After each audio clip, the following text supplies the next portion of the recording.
Kapag ayaw na sa atin, hayaan na lang natin. Kapag gusto na niyang umalis, hayaan mo nang umalis.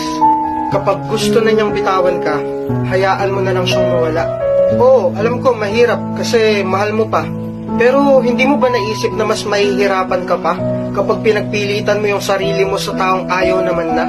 Minsan, hindi porket sumuko ka, talo ka. Minsan, sumusuko tayo kasi alam natin yun ang tama. Mali naman na kasing ipagsiksikan pa yung sarili mo sa taong pilit kang tinutulak papalayo. Hindi ka dapat magmakaawa na wag siyang mawala. Kasi unang-una, kung talagang mahal ka niyan, hindi niyo gagawing solusyon ang hiwalayan.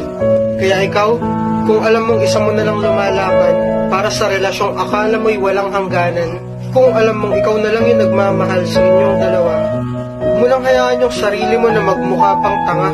Yung sakit na nararamdaman mo, ngayon lang yan. Kasi darating din naman yung punto na kung saan isang araw gigising ka na lang nang wala nang nararamdaman para sa taong akala mo dati hindi mo kayang mawala. Kaya kung ayaw na niya, sumuko ka na. Hayaan mo na lang siyang sumaya sa paraang masasaktan ka ng sobra. At ngayon, nandyan ka na.